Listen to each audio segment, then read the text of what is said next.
The Shadows, book 1 of the Books of Elsewhere. We were halfway through one of our chapters, and I have forgotten what was going on.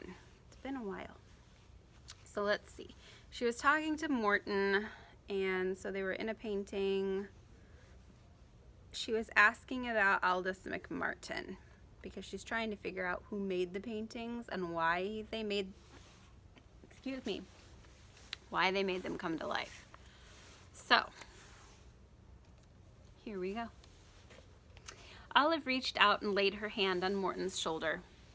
I'm going to find out the truth. I promise. You? Morton jerked his shoulder out from under Olive's hand and tried to back away. You just took me out of one place and got me stuck in another. He looked at her reproachfully. You're no help at all. You're just a stupid girl. Morton whirled and ran around the corner of his house, out of sight. Olive put her fists on her hips. And you're just a bratty little boy, she yelled after him. You're not even a boy, you're a painting.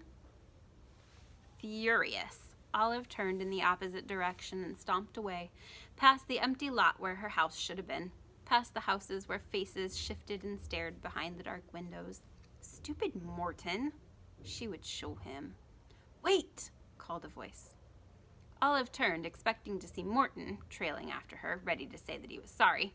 Instead, she saw a woman in a lacy nightgown just climbing down from the porch of a house. Olive didn't recognize it. From other doorways and other windows, heads peered out into the darkness. One by one, a few people ventured tentatively onto their lawns. Olive noticed that all of them were wearing pajamas, just like Morton. Funny, old-fashioned nightgowns with puffy sleeves or long flannel suits with nightcaps. In the pale light in their long, loose clothes, the people looked ghostly, as if they might fade away into the mist at any moment. Here's a picture. So there's Olive and all of the misty people from the town. They all stared at her. Olive stared back. Her heart gave a frightened little flutter. We heard what you said, the woman in lace began, about him. You mean Aldous Shh, gasped the woman, her eyes widening. The others looked around, watching the sky, rubbing their arms as if they were cold. He will hear you. You're being tricked, called a man in striped pajamas from a porch across the street. In the dim light, Olive could make out the features of his face. What do you mean? She whispered. The cat that brought you here, said the woman. Those cats, all 3 of them. She stepped closer to Olive, and the fog stirred softly around her feet. Instinctively, Olive backed away. Don't you know what they are? Olive couldn't answer. She shook her head once. An old man with a thick beard edged toward the street. They are witches' familiars, he grumbled. Imps in animal form, serving evil masters. They came to Linden Street with old man McMartin, said the woman in the striped pajamas. They were his servants, his spies. He may be listening, whispered the woman in the lacy nightgown, grabbing Olive's hand. We must talk quickly. The woman's hand was warm, but Olive shuddered anyway. The cats spied on us. They searched the whole neighborhood. They learned who knew too much, who was suspicious. Then they helped bring us to him. I was in my bedroom, said a young woman from an upstairs window. I was asleep in bed, said the old man with the beard. And then suddenly I was in the big stone house across the street, where I never would have set foot of my own free will. I thought I was dreaming, said an old woman's voice in the distance, but I could feel the night air. I could feel the grass under my feet. He said, if we agreed to serve him, he would make us live forever, spoke up the man in the stripy pajamas. If we refused, he left us here. The old man's face went slack. Where no one would find us, said the young woman from the window. Where we would never leave, said the old man. He wants this house back, whispered the woman, still clinging to Olive's hand. He needs it. The cats are helping him. She looked at Olive through black irises. They want to get rid of you. Why? Olive choked out. Why does he need the house? Go look at the stones, said the old man, at the bottom. Don't trust the cats, hissed the woman in the lacy nightgown, her eyes glittering pools in a face of paint. Believe us. Go now while you might still save yourself. Go! A sudden wind lashed Olive's face, blowing her hair into her eyes. She could hear the shush of moving air and the thick rustle of leaves on towering trees. She squinted at the street. Again, it was deserted, its porches and windows empty, the houses as lifeless as they had seemed before. Olive raced back to the picture frame, her feet barely touching the ground. Horatio had said the McMartins' old stone house wasn't necessary in this version of Linden Street. Now, Olive realized what the cat had meant.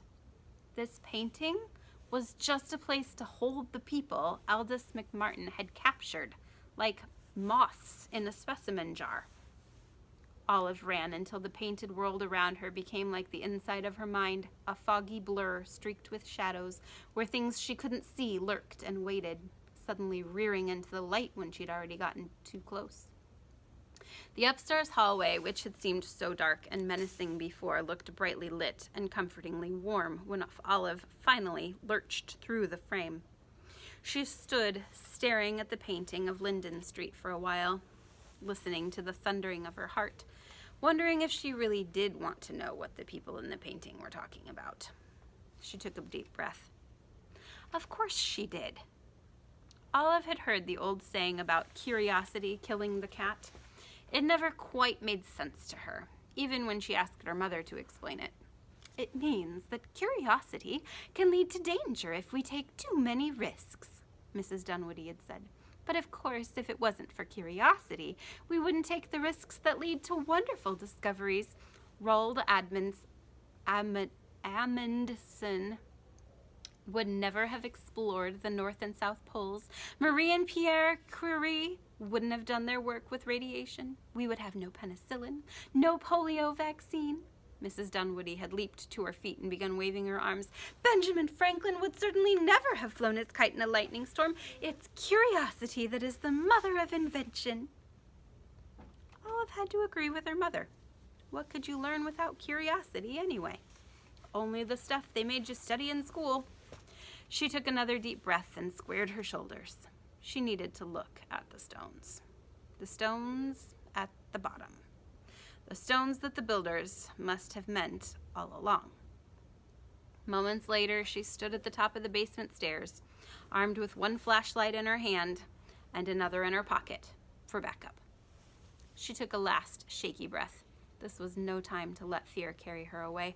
The air became colder and denser with each downward step, as if she were wading into a dark, chilly lake.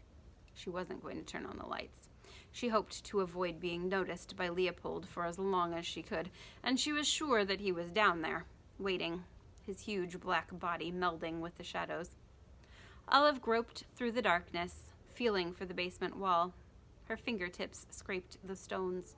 She got down on her knees and ran her palms carefully over their surface, following the wall to the corner, then turning, running her hands over the next wall, as high and low as she could reach. The stones were almost as cold as if they'd been kept in a refrigerator, and they were jumbled on top of each other in all different shapes and sizes. She pushed against them, but the walls were solid. There were no cracks, no loose stones to pull out. Olive ran her hand over them in a low, slow arc. There. She felt something. A dent in the stone. And then another dent. And another. Thin and blunted in places like something that had been rubbed away. She turned on the flashlight. In the small white blotch of light, a letter stood out against the gray stone. It was faint and worn a little bit around the edges, but it was definitely there. And it was definitely real.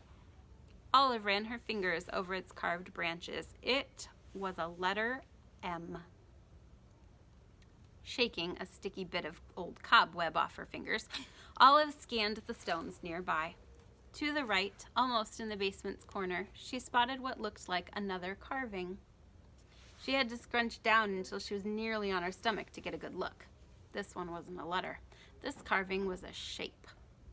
Olive rubbed away a streak of dirt, focused the flashlight, and squinted hard. On the mottled gray stone was the outline of a skull. Its empty eyes stared back at Olive. Her hands shook. A funny feeling like static electricity ran down her back and pooled in her stomach. Olive scrambled on her hands and knees along the wall looking at the stones and finally wedged herself behind the corner of the washing machine. Yes, there were more carvings in this corner. Jagged loops and swirls that might once have been letters arced above a tiny willow tree. Half of its boughs worn away by time. On the intersecting wall, Olive found another letter M.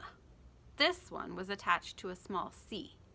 The rest of the word was erased completely, but Olive knew what it must have said. Below the M and the C was a number, 17 something. Olive couldn't make it out. The next digit might have been a 3 or an 8, but she couldn't be sure. With the flashlight clamped between her jaw and her shoulder, Olive sidled to her left, away from the washer and dryer toward the largest, emptiest part of the basement. She ran her hands desperately along the wall, brushing away cobwebs and flakes of stale plaster and paint. Halfway along, she found another marking cut into the stone. This one seemed less worn, perhaps because it had been partly covered. Olive scratched away the last bits of dirt and paint. "Here lies Alfred McMartin," said the carving. "Memento Mori, 1623. Olive stopped breathing. These were gravestones. And if they were gravestones, where were the graves? The back of her neck began to prickle. She turned slowly to her left and looked over her shoulder. 2 glowing green eyes stared back. She tilted the flashlight. The outline of a huge black cat just inches away glinted in its beam. "Leopold?" she whispered. The cat didn't answer. "Leopold," said Olive as another prickly wave raced up her neck and into her scalp. "How old is this house?" The black outline that was Leopold made a low growling sound. "I can't tell you that, miss." "Leopold?" Olive whispered, not sure that she wanted to ask the next question. "How old are you?" The cat said nothing. His green eyes didn't blink. Olive's words wavered unanswered in the cold air. The warning from Morton's neighbors spilled through Olive's mind like a river of ink, dyeing everything a new color. She had been fooled, tricked, manipulated by 3 furry demons guarding a house built on gravestones. And here she was, alone with them, for the whole night. Olive thundered up the basement stairs so fast that she fell forward and climbed half the flight on all 4s. Between her scrambling feet, she caught a last glimpse of Leopold's glowing eyes, still watching her from the dark corner. Chapter 15. Olive slammed the basement door behind her and skidded along the hallway, whooshing around the banister at the bottom of the staircase. "Annabelle!" she shouted, even though she knew Annabelle probably couldn't hear her. "Annabelle!" Olive pounded up the steps, wishing her legs were long enough to take them 2 at a time. There were no cats to be seen in the upstairs hall, but Olive turned on every light anyway, telling herself that tonight she wasn't going to even worry about wasting electricity. She would leave every light in the whole house burning if she felt like it. The violet room was dim and silent. A bit of sunlight, fading behind the thick trees, slipped in through the lace curtains. Olive flipped on the lights and managed to put on the spectacles in spite of her shaking hands. In the portrait above the dresser, Annabelle stirred with surprise, hurriedly wiping something away from her cheek. "Annabelle," panted Olive, "can I come in? It's kind of an emergency." "Of course, Olive," said Annabelle. "It's been weeks since I've seen you. I've been hoping you would come." Before Annabelle finished speaking, Olive had scrambled up onto the dresser and landed on the pillowy couch inside the portrait. Annabelle sat at the tea table, dabbing at her eyes with a piece of lace that looked much more decorative than absorbent. "Would you care for a cup of tea?" she asked. No, thank you, said Olive. Annabelle, I have to ask you something, but it might sound weird. Annabelle's eyebrows went up in concern. You may ask me anything, Olive. Well, said Olive, tugging at a purple tassel on the mound of pillows, you know about this house, so maybe you know about the cats? Annabelle tilted her head the tiniest bit. The cats, she said slowly. Yes. The people in one of the paintings told me that the cats are... Olive swallowed hard. That the cats are witches' familiars, that they're evil, that they're trying to get rid of my family because they want to get the house back for somebody who used to own it, and it has something to do with the basement because there are gravestones in the basement, really, really old gravestones. Olive clutched the tasseled pillow to her chest like a shield. And my parents are going to be gone for the whole night, and I don't like Mrs. Nivens, and I don't know anybody else, and I'm scared. Annabelle closed her eyes. Olive watched her closely, holding her breath. Any second now, Annabelle would open her eyes and look down at Olive with a mix of pity and disappointment, and she would say, Olive, I'm afraid you've lost your mind. Now why don't you toddle on down to the closest mental hospital? Annabelle opened her eyes. She looked down at Olive. Her eyes weren't full of pity or disappointment. They were circles of honey-colored paint. Olive, she said, I'm afraid that what you've heard is true. Those cats are, quite frankly, dangerous. But you can stay with me.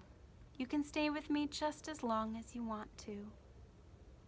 Olive felt so relieved she thought she might cry. Thank you, she whispered. Annabelle reached out and patted Olive's hand. Olive tried not to shudder at the chill of Annabelle's skin. Sometimes it's hard to know whom to trust, Annabelle said softly, and heaven knows we all make mistakes. Here, Annabelle made a dainty choking sound and pressed her fingertips to her mouth. Annabelle, are you crying? Olive asked hesitantly, knowing that many people didn't like to admit it if they were. Annabelle sighed. Oh, I've been having a bit of a weep, yes. But I'm just being silly. Then she buried her face very suddenly in her handkerchief. What's wrong? Asked Olive, who thought that grown-ups hardly ever cried, except when they dropped things on their toes, or, of course, like her father had when they tried to haul the oak hutch up from the staircase. Oh, Annabelle sniffled, I'm just remembering something. Something my grandfather gave me a long, long time ago, and I lost it. He would be so disappointed in me if he knew. Well, where did you last see it? Olive asked. This was what Mrs. and Mr. Dunwoody had asked Olive every time she lost something important. In the single summer when Olive had worn a retainer, she found it in the freezer, in one of her slippers, under the bathroom sink, and in the basket at the bottom of the laundry chute on 4 separate occasions. It was so long ago, said Annabelle. I don't know how I could have lost it. It was the loveliest thing I'd ever been given, and it's funny, but I have the feeling that it is still in this house somewhere. What was it? Asked Olive, who was already getting a strange sinking feeling in the bottom of her stomach. It was a necklace, said Annabelle. A beautiful gold necklace with a filigree pendant. Grandfather had it made especially for me. Olive swallowed hard. She could feel the necklace thunking heavily against her chest inside her shirt. Somehow, she didn't want to tell Annabelle that she had it. Annabelle might be angry that Olive had put the necklace on in the first place, and Horatio had warned her to keep it hidden. Although, of course, she couldn't trust Horatio anymore. Whatever the reason, a little niggling warning in her brain kept stuffing the truth back into its hiding spot. Maybe if you take a look around, you'll remember the last place you had it. Maybe, said Annabelle slowly. But that would mean getting out of this portrait. Can you do that? I can if you let me, said Annabelle, giving Olive a sharp look. Someone has to let me out, just like you did with the dog. You know about that? Asked Olive. Annabelle blinked, hesitating for a split second. Then she said, I could hear the commotion all the way up here. But I didn't want the dog to come out. He was chasing one of the cats. Annabelle's eyes glowed. Yes, a cat. But you untied the dog. You set him free. She looked at Olive closely, her eyes like two gold candle flames. I helped you, and now you can help me. Isn't that what friends do? Will you set me free, Olive? Annabelle held out her hand. Olive took it. It was very smooth and pale and very, very cold. Annabelle stood up. She smiled. I haven't left this room in 70 years, she said. She climbed onto the couch and sat side saddle on the picture frame, still holding Olive's hand. Then she swung her legs gracefully through. Olive hurried after her. We're stopping there for today. I don't know if I believe this Annabelle. Something seems fishy.